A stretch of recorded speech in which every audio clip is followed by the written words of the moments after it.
By the middle of the 19th century, railway travel had made the world a much smaller place. People and goods could be transported the length and breadth of Britain at speeds that nobody could have imagined 50 years before. Then steam power was introduced to the oceans to make sea travel between the continents faster. Sadly, none of the big steam-powered liners have survived. Unlike railway engines and traction engines, they were just too big and costly to renovate and keep running once their time was up.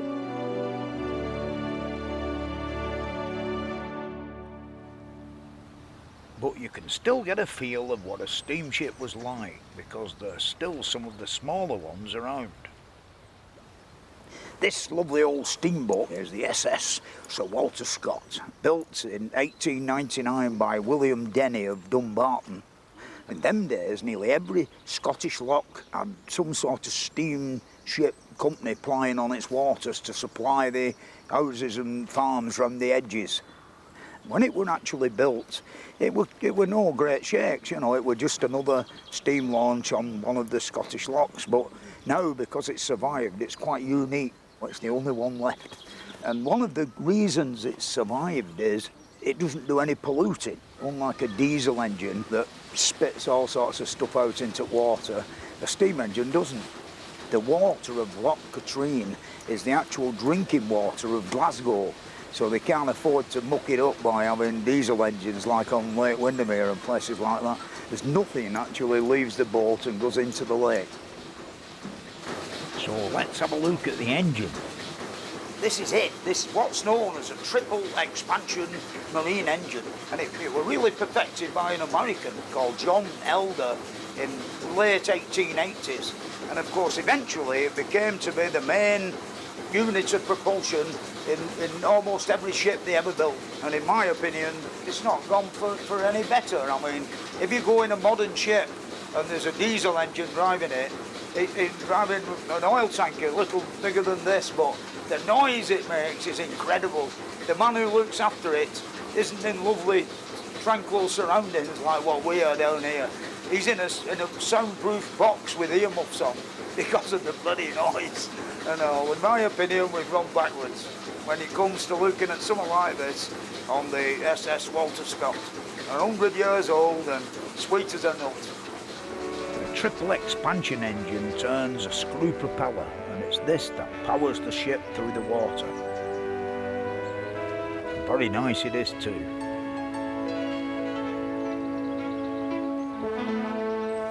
But the first steam-powered ships were propelled by paddle wheels like this. The first paddle steamers were built in the early 1800s, but like early locomotives, they had a lot of limitations. They weren't very seaworthy, and the great problem were keeping them supplied with coal because the boilers were uneconomical. And of course, when they rocked over, you got one side out the water and all sorts of terrible things happened. They were mainly used on rivers and very near the coastline. So something else had to happen. And it was one of my heroes, Isambard Kingdom Brunel, who made the breakthrough. The SS Great Britain was built by Brunel, and it was one of the outstanding engineering achievements of the Victorian age. It was the first big ocean-going ship to be constructed from iron and powered by steam. Brunel's original plan had been to build the Great Britain with paddle wheels. But he knew that paddles weren't the best form of propulsion for crossing the ocean. About this time, a new method of propelling ships was being developed, which involved having a screw propeller attached to the stern of the ship below the waterline. Brunel decided that this was a big advance on the paddle wheel, so he made changes to his design. The development of the screw propeller was one of the most important in the history of seafaring. Brunel went on to build an even bigger ship, the Great Eastern, which had paddles and a propeller, but it was the propeller that went on to rule the waves. Within 25 years of the launch of the SS Great Britain, massive advances have been made in the building of propeller-driven iron steamships. And from the middle of the 19th century onwards, all of the great transatlantic liners had propellers. All the really big steamships have gone, but there's one or two small ones survived. And this one behind me, the SS Shieldall, was built in Glasgow in 1955. And it had a rather different occupation when it was first built. It was owned by Glasgow Corporation, and they used it for delivering treated sewage out into the sea. In the summer months, they tell me, it doubles up as a passenger boat. So as well as sailing out to sea with the treated sewage, it had a load of passengers on as well. It must have been a bit whiffy. Anyway, it survived here now, and it's here in Southampton, and they do cruises. It's one of the few seen sailing round the Solent today. So I'm going to go and have a look at the engines and what it's all about inside. Hello, John. How are you doing, mate? Hello, Fred. All Good right. to see you. Thank you. Yeah. Come and have a look at our boiler room. Right. Aye. Aye. Yeah. Have they always been oil-fired, these boilers? She was built as a coal-fired ship, Yeah. but she was converted in the shipyard before she left. Ah, so they never had any. She's never had any coal shoveled in. What pressure do they run on? It runs at 180 psi. Yeah, that's a fair pressure, isn't it? Mind you, for compounding Yeah. 3 times, you need to start off with a big high pressure, don't We you? do, yeah. How often do you have to sweep the tubes? Oh, we got steam soot blower. Yeah, Which we blowing. yeah, we blow yeah. it right out of the tubes. Oh, yeah, I tried that. Unsuccessfully. Well, we've got the advantage that the ship can go Yeah. sort of out of sight of the... Land. The big black cloud. Yeah. Oh. Anyway, we'll now retire to the engine room Okay, and then. look at the triple expansion engines. Aye. We could perhaps explain what a triple expansion engine is. The steam from the boiler comes into the high pressure cylinder first off, and the exhaust from that then goes into a medium pressure cylinder, and the exhaust from that then goes into the low pressure cylinder, and the exhaust from that then goes into a condenser where it is condensed, and it goes into the feed tank, and then is pumped back in the boiler again. Yeah. They've got to preserve as much of the clean water as they can, haven't they? That's right. The thing is, everything on a ship like this is run on steam, including the steering. The steering gear has got a 2-cylinder reciprocating steam engine. This alters the rudder angle through a rack and pinion arrangement working on the rudder quadrant. Rudder movements are transmitted from the ship's wheel on the bridge by hydraulic pumps, which form part of the wheel assembly. Right. Oh, it's Welcome nice to in the here, bridge. isn't it? Yeah. All these lovely brass electric switches. yes. You could have that on your sideboard. How does it work, this? Like, I know it's the steering gear. It's a hydraulic system. Yeah. Well, The do wheel any- connects yeah. to a gear wheel inside here, which Yeah. pushes 2 rams up and down. Yeah, So as yeah. one ram goes up, the other one goes down, and you displace fluid along the pipeline Yeah, to that little the engine we've just receiver. been looking at. That's it. right. Yeah. It's even even a check here where I noticed when you move wheel the pressure. Yeah, Look that's at right. that, 200 psi already. Just that. Yeah, that's good, that, isn't it? There it is. And now it's time to get the engines turning so we can put to sea. Shieldall is fully operational, and they do more than 20 cruises every year around the waters of the Solent. Back at home, I've got an interesting old book I can use to explain how these triple expansion engines work. You're on this lovely engraving of a triple expansion engine where you can, more or less self-explanatory, the steam comes in at the high pressure cylinder end and it pushes the piston up and down after the valves let it in, you know, sort of thing. And then it's exhausted into a receiver where it hangs about a bit till the valve on the intermediate cylinder opens, and then it's let through into the intermediate cylinder, and it does its work there. And then it's exhausted again into another expansion chamber, where waiting in its turn to enter the low pressure cylinder. And then finally into down here, that big square trunking, into the condenser. What in actual fact is happening is they're using every ounce of the power of the steam. It's actually used 3 times, you know, in like a single cylinder mammoth type thing. It's just used once and it goes up the chimney. as you might say. But in here they get, I mean, at sea they've got to get every bit of economy that they can. And of course they made quadruple expansion engines and all sorts of different variations with 3 cylinders, one on top of the other. But in a boat there's no room for that, so they've got to go long. Although the really big ships have all gone, you can still see what the huge triple expansion engines that powered them were like, because they weren't just used in ships. This is the Bratch pumping station near Wolverhampton, which has been restored by an old friend of mine, Len Crane. And the triple expansion engines in here are the sort of size that the ones on the Titanic would have been. Anyway, come up here, Fred, and have a look. Do you want to go through there? Yeah. This is where it all happens. It's almost like a ship, isn't it? Yeah. Yeah, well, basically it's the same engines that were in the Titanic. Yeah, beautiful. Yeah. Crossing the North Atlantic. When we first opened that regular the very first time, and it moved and turned over, a lovely feeling. Lovely feeling.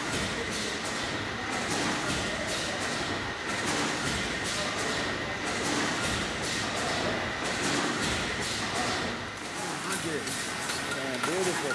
You wonder what they're all for, really, but they're all doing something. Yeah, the world's got to keep advancing on it, but in lots of ways, not for the better, you know. Instead of sitting in a bloody office with a mouse and one of them, what are they called, the computer. Len's a real good steam man, and he's known this engine and been involved with it for nearly 60 years. But this isn't all he's got here. Parked outside, he's got this lovely steam crane. There's not many of these around, and there was no way I was going to leave without having a go on it. We've got 3 speeds, you see. Not synchro, mate. Yeah. Come on, old girl. There you are. Right. All right, a little toot. Yep. These cranes were built to all big industrial Lancashire boilers, the length and breadth of the country. It's on the motorway, of course. Yeah, there's no pubs along the motorway. The boilers would weigh up to 40 or 50 tons, and it would take a week to get from Wolverhampton to Birkenhead with such a huge load. It's a very versatile engine, a crane and a big traction engine all rolled into one. So when they've got a boiler to deliver to the docks or the shipyards, the crane will be used back at the works to lift it onto the trailer. Once you are loaded up, the traction engine will take over and tow the trailer from the works to the docks. And once it got there, the crane will be used to unload it. I really enjoyed that. But getting back to the water, the canals were still very important. Even though railway mania had gripped the country by the middle of the 19th century, the canal network was still thriving for the transportation of goods, and steam power came to the canals. This is the steam narrowboat, the President. It's 70 foot long and it's always riveted wrought iron with an elm bottom, and it was powered by a compound steam engine. The problem with the steam-driven canal boat is the fact that the machinery took up too much room. Like, you could get 25 tons on a normal horse-drawn canal boat, but one driven by steam, you lost about 12 tons of valuable cargo space. It had one good thing about it, though. It could pull 2 fully loaded canal boats called butties behind it as it went along. So I suppose in some ways, you know, it were a bit of an improvement on an horse. The boiler is coke-fired and is fed with filtered canal water by a steam pump. The original engine has been replaced and the power now comes from a simple twin-cylinder engine that came originally from a Thames launch.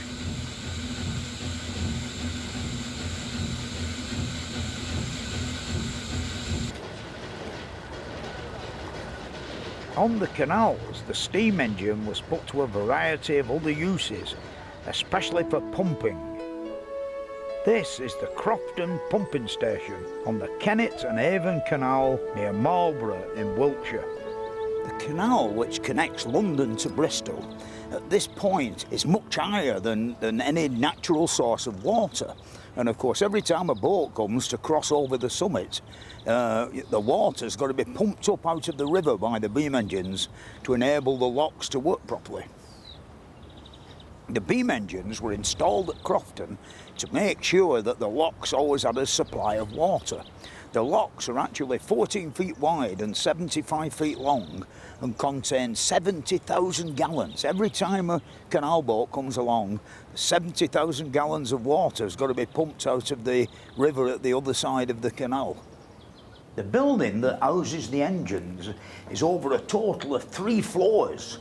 And this is the top floor where, of course, the great beams are, and they're pivoted on the beam wall, which, of course, is the main wall of the engine house. It goes across from one side to the other and straight down into the foundations, and, of course, it's very strong because it's got to support all the pull and thrust of the engine. It's actually got 2 working engines in here. One of them is an 1812 Bolton & Watt, which is the oldest working beam engine in the world, still in its original building and still doing its original job.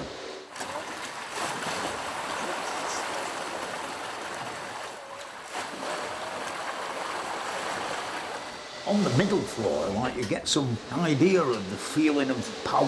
It's got an 8-foot stroke and 42-inch diameter cylinder or pistons. And of course here you get a good view of the central wall, which supports all the beams, which in turn support the great cast iron beam itself. Because the actual engine house is really part of the engine.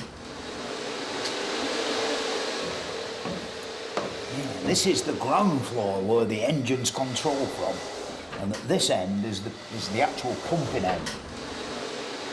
Also on this floor, as well as the controls, is the boiler room, which contains 2 Lancashire boilers that run on £20 per square inch. Don't seem a lot, that, does it, for moving all this great mass of iron? But the secret is the actual vacuum and atmospheric pressure. By the end of the 19th century, the steam engine was being put to a wide range of uses. And when engineers were faced with the problem of how to construct a bridge over the River Thames that would allow big ocean-going vessels to continue to come upriver into the Pool of London, it was steam power that came to their aid. Because the idea they came up with was a bridge that was based on the bascule principle of a lifting central section, and it was 2 huge steam pumping engines that provided the power to lift the bridge. This is one of a pair of compound steam engines that actually works 2 water pumps that pump up the weights in the accumulator to actually generate the energy to work the hydraulic engines that make the bridge lift up. These 2 large green iron tanks contain approximately 100 tonnes of iron blocks. And the steam engine works the water pumps that actually pump a column of water up underneath the 100 tonne of iron. And when this valve here is opened, like I'm going to do now, the whole 100 tonnes comes down on the piston, compressing the water and enabling the hydraulic engine to move and work the quadrant that raises up the bridge. Bascule is actually French for seesaw, and this is the base of one of the piers that the bascules swing down into. In spite of the complexity of the system, they only took about a minute to raise to their maximum, 86 degrees. This is the actual valve that controls the pressure from the hydraulic engines, and of course I've just shut it and down's coming the bridge. Today the bascules are still operated by hydraulic power, but now they are driven by oil and electricity rather than steam. And back in the 1890s, when Tower Bridge was first opened, a revolutionary new steam engine was set to make a dramatic first appearance at an event designed to gain the maximum publicity for it. In 1897, in celebration of her Diamond Jubilee, Queen Victoria had the whole British fleet lined up at Spithead. I think there were 5 lines 6 miles long of British battleships and cruisers witnessed by the crowned heads of Europe and the world. Into the middle of it all, an uninvited guest came speeding through, the fastest thing anybody had ever seen on water. It was the little 44-ton experimental steam turbine vessel that had been built by Charles Parsons. Here it is, the world's first steam turbine-driven ship, the Turbinia, and it's got pride of place in the centre of Newcastle's Discovery Museum. When it were actually in use, they reckon flames used to come out of the funnel, and of course Charles Parsons himself would be in here in this control room shouting instructions down to the lads in the engine room. And I mean, the thing did an unbelievable 34 knots, I think, which is nearly 40 miles an hour, and nobody had ever seen anything go so fast on the water before. The success of the Turbinia really stemmed from 2 innovations. Number 1, the steam turbine, and number 2, the slenderness of the hull. Mr. Parsons did a bit of rowing, you see, so he made it like a rowing boat on the River Cam in Cambridge. With these sort of speeds, the steam turbine could no longer be ignored. The Admiralty immediately took up a system of building destroyers with steam turbines inside them. The steam turbine is like a series of windmills inside a case, so the wind can't escape. You know, sort of the instead of it being wind, of course, it's steam, and it impinges onto all the blades of the windmill, and they're all attached to the same shaft. And of course, it makes it go faster. I've got a wonderful book here that describes, I mean, when you look at a steam turbine, it don't look much at all. It's shrouded in sheet tin that covers up the great casing that contains all the works. When we've taken off the lagging, you've got to lift up the next bit, revealing the main spindle. That's what holds it all together, what it all spins round on. And then at the left-hand end here is the main steam valve, or the main delivery of the steam coming in to feed the turbine. There's the main steam pipe. Most of it's lagging to stop condensation. Then we'll sort of take the inside of the outer casing away, which reveals the actual blades, or the windmill part of it inside. There's like a slight taper in these vanes, and the reason for that is at the narrow end the high pressure comes in, and as its energy is expanded, it sort of, you know, it has less power. The vanes are a bit bigger, you see, and that's the way that, you know, it utilises all the full power of the steam. When you see one in reality, it looks ever so fragile, you know, and you think it's going round, if a bit of muck got in or something like that, it'd smash it to pieces. And these are the actual turbines in Turbinia. There's actually 3 turbines in here, like a big one in the middle and 2 smaller ones on the outsides, each of which has a prop shaft that sticks out the back end with 3 propellers on each prop shaft. That's some power, you know, when you think about it, sticking out the stern end of the ship. It's crammed a lot of machinery in an hull that's hardly 8 feet wide. It's bad enough, really, with the ship stationary, but what it must have been like doing 40 miles an hour. It must have been incredibly hot. By the 1920s, turbine-driven liners had taken over the world's shipping routes. The steam turbine virtually replaced the older reciprocating steam engine on major vessels. On the seas, the turbine-driven liner represented the high point of overseas passenger travel. Turbines meant that ships were not only bigger than they'd ever been before, but were also faster. The White Star and the French line, among others, were competing to make the biggest and best liners. But the Cunard line was the leader. Alas, you can't see many of them now, but there's still a very special one that you can look round. This ship is the world's most famous turbine-powered ship, the Royal Yacht Britannia. was built by John Brown at Clydebank. I must say, he made a wonderful job of the hull. When you look at it outside, it's perfectly smooth. And the reason for this is they're actually butt jointed, the plates of the hull. And of course, they're held in position by straps on the inside with a double row of rivets, which is a wonderful way to build a boat. And much cheaper ways, lap them over, and you could see big rows of rivets and a lap joint. But with this method, you don't see anything. It's like as though it were made of plastic. I named the ship Britannia. The Royal Yacht was launched in 1953 and commissioned in 1954.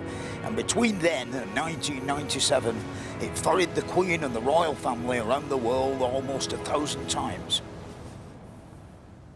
Here I am in the heart of the ship, the engine room. And of course, these are the turbines.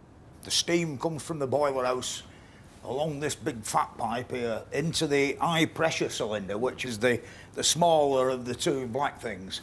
When the steam had done its work in the turbines and it turned the spindles round into the gearboxes, which are these two big white bits with lots of lubrication pipes on and all of that, it then in turn turned the two prop shafts to the stern end of the boat where it turned round the propellers and away we went. It actually took Britannia more than 1 million miles around the world with these two engines without a real major refit.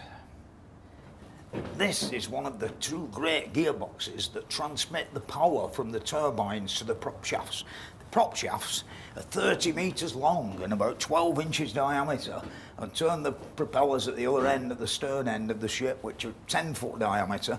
And it developed 12,000 horsepower and, of course, propelled the ship at 21 knots. This area here were quite important. It's where the whole ship were controlled from, of course, on orders from upstairs on the bridge and the captain. But all these beautiful chromium-plated wheels represented full forward gear and full backward gear, and all the pressure gauges and vacuum gauges were all important on, getting it all running in the right direction. I mean, there's lots of wonderful bits about it that wouldn't normally be on an ordinary ship. I mean, steam valves have a notorious habit of dripping, and of course they've got beautiful chromium-plated drip trays with little drains underneath, so no doubt it was some guy's job every morning to come round with a draining can and drain them all off.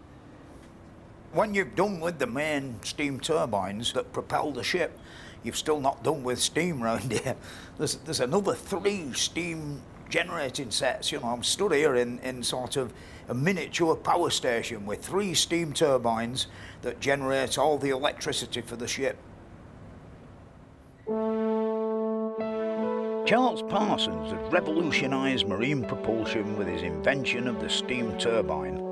But the turbine was to have an even greater impact on the provision of power for the 20th century and beyond.